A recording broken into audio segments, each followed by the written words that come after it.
I'm volatile, self-obsessed, don't play well with others. That I did know. That is Tony Stark. A particular kind of man the world produces and rarely questions, brilliant, rich, charismatic, convinced that his intelligence makes him exempt from the ordinary rules of consequence that govern lesser people. A man that never looks back at the mess he leaves behind, because that would require taking responsibility. And for a very long time, the world rewards him for it. How does a man go from this Lay down on a wire and let the other guy crawl over you? I think I would just cut the wire. to this? This is the story of a man who had to burn everything down just to learn what was worth keeping. This is the story of Tony Stark.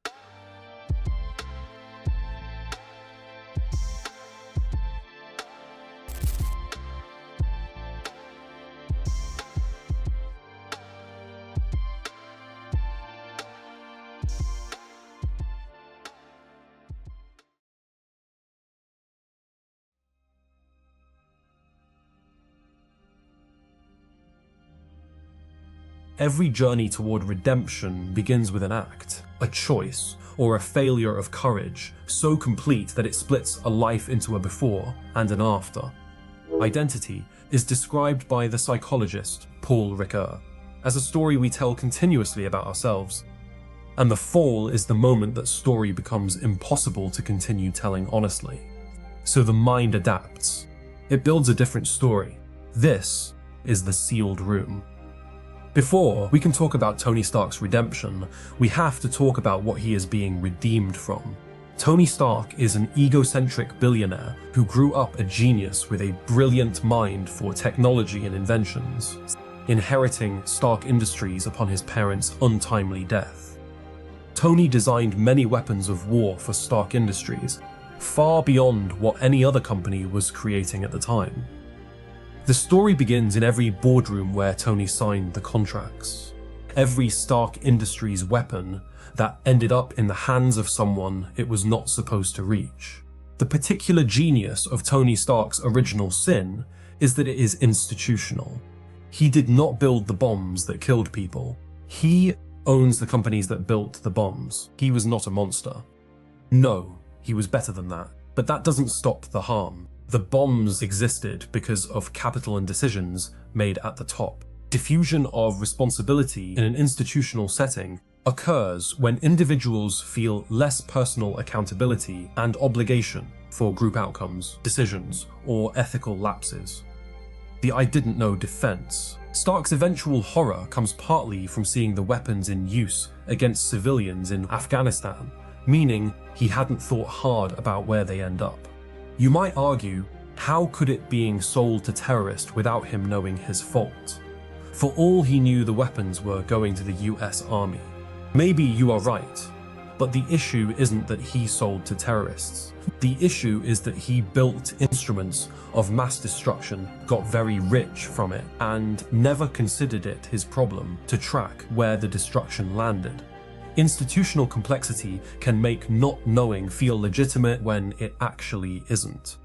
When you profit from something, you have a responsibility to know what that something does in the world.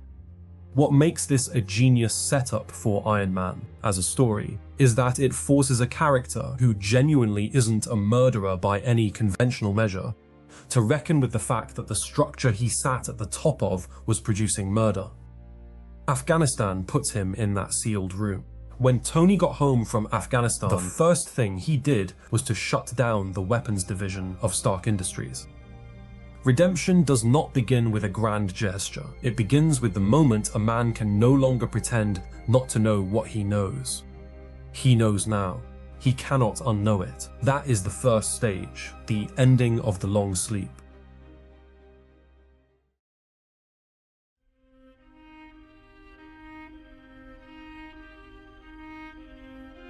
The second stage of redemption is frequently harder to see than the first. Because in the second stage, the man is doing better. He has made changes. He has taken action. He looks, from the outside, like a man in the middle of genuine transformation. And in many ways he is. But underneath the transformation, the original wound is still doing its work, just covered up. Tony is now Iron Man. He starts saving people instead of selling the weapons that threaten them. Now, by any reasonable metric, this is progress, or isn't it? From the very beginning, the armor has always been two things simultaneously: protection for others and protection from others. A way to keep the world at the precise emotional distance Tony can manage. Tony is dying. The palladium core of the arc reactor is poisoning his blood. He doubled down on every defensive behavior he has ever used. The parties, the deflection, the performance of invincibility. He cannot receive help because receiving help would require admitting he needs it. He cannot be honest about the dying because honesty would make it real. He has replaced the old armor with a new one that is literally made of iron. And he is about to discover that no armor is thick enough to protect a man from himself. What Iron Man 2 is really about, underneath the action sequences and the Senate hearings, is a man who has learned to perform change without committing to it. This is called performative transformation. Tony synthesizes a new element and uses it to cure the poisoning. He does it alone, in his workshop. He solves the problem the way he has always solved problems, through individual genius, without letting anyone in. He survives, but he has not yet learned the lesson. That lesson will require something no suit can stop, the armor that saved his life. But redemption will require him to take it off.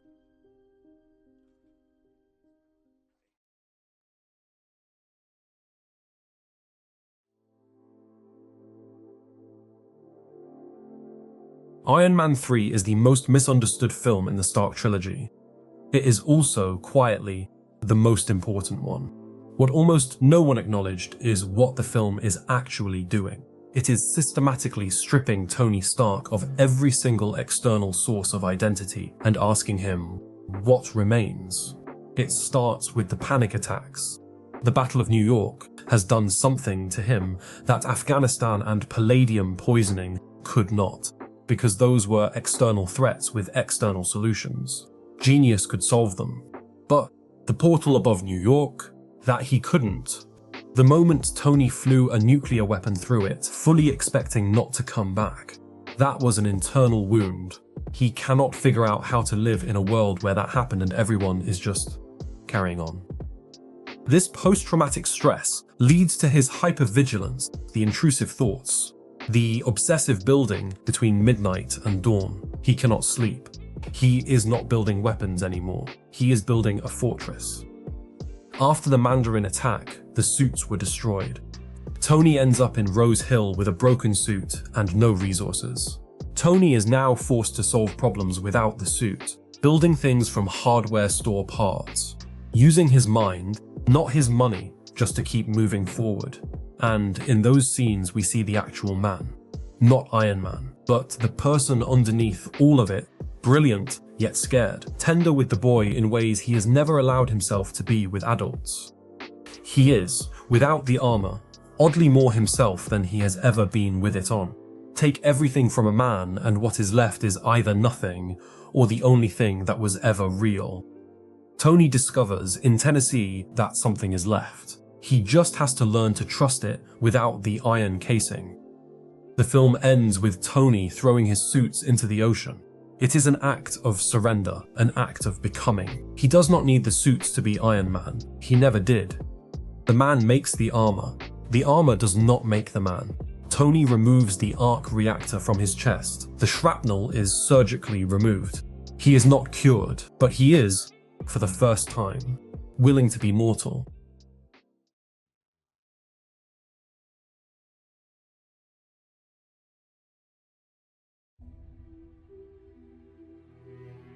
A cabin, a lake, a daughter.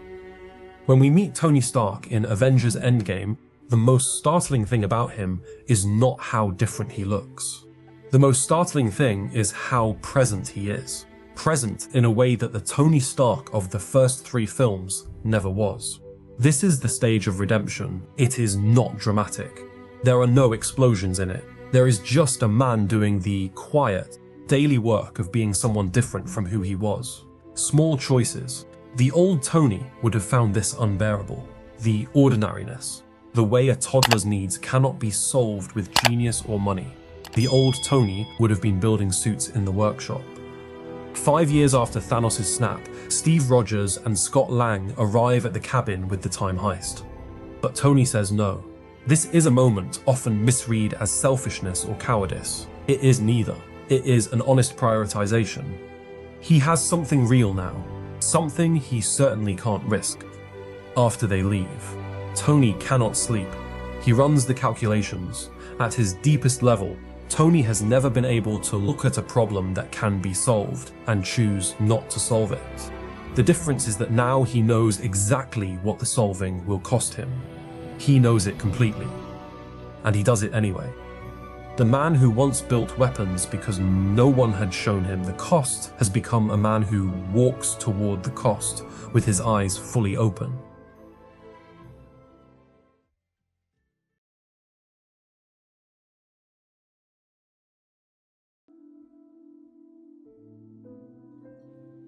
This scene is one of the most iconic moments in modern cinema.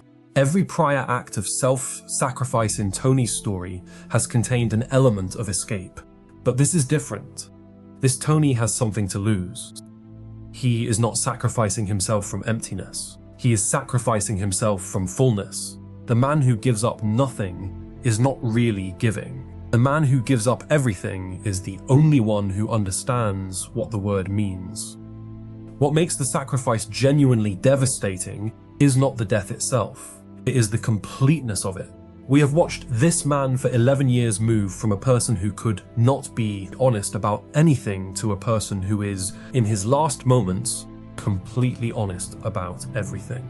The man who spent his entire career hiding behind wit and metal and performance dies with his face completely open. He does not die as Iron Man, he dies as Tony Stark. This is the whole point. This is what all of it was for. The suit was always just the thing he built while he was becoming the man who no longer needed it.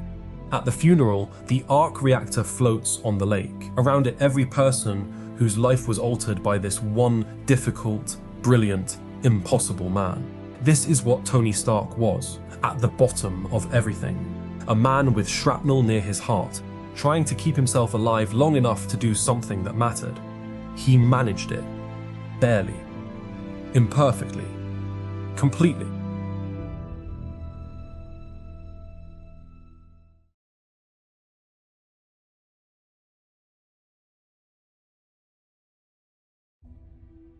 I want to stop talking about Tony Stark for a moment.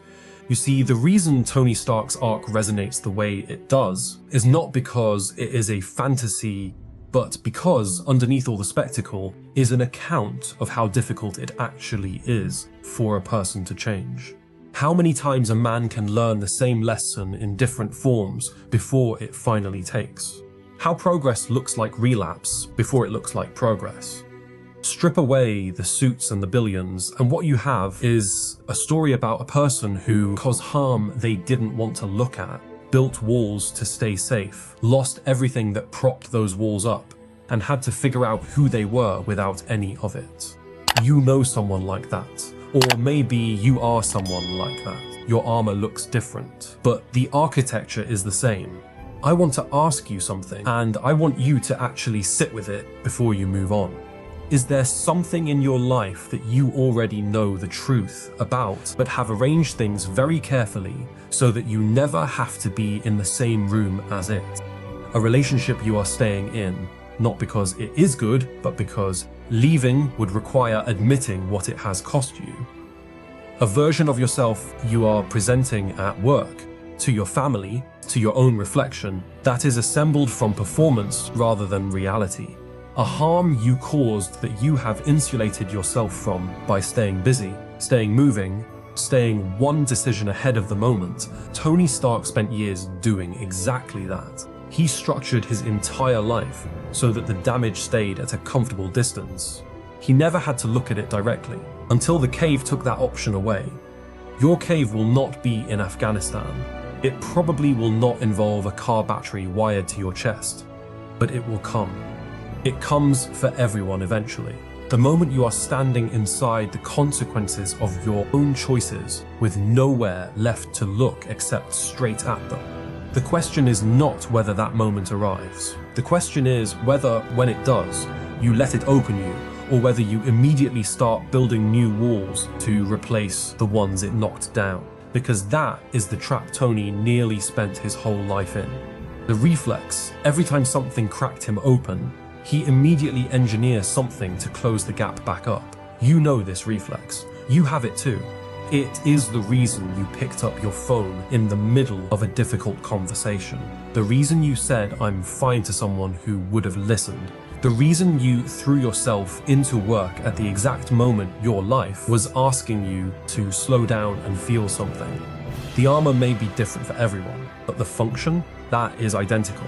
The version of redemption Tony Stark eventually found was not dramatic. It was a cabin, a lake, a daughter who needed him to be present in ways that no suit could substitute for.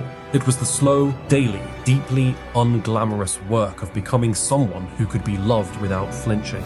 That version of redemption is not reserved for billionaires with arc reactors. It is available in the scale of your actual life, in the conversation you have been postponing, the apology you owe someone, the honest answer you have been replacing with a deflection for so long that the deflection has started to feel like the truth. It is available. The moment you stop asking, "How do I protect myself from this?" and start asking, "What would it look like to actually go through it?" Tony Stark spent years learning the difference between those two questions. He made every mistake available. He circled the same wound from every angle before he finally walked into the center of it. And when he ran the calculations knowing what they would cost him and made the decision anyway, it was not because he was fearless. He did it frightened. That is the whole lesson. Not courage in the absence of fear. Courage that moves through it anyway, because the alternative, a life spent at a safe distance from everything that actually matters, is the only loss that cannot be recovered from. That is what redemption actually looks like. Not only a transformation or a new identity assembled from better choices, just a man, finally unarmored, discovering that the person underneath all of it was worth meeting after all.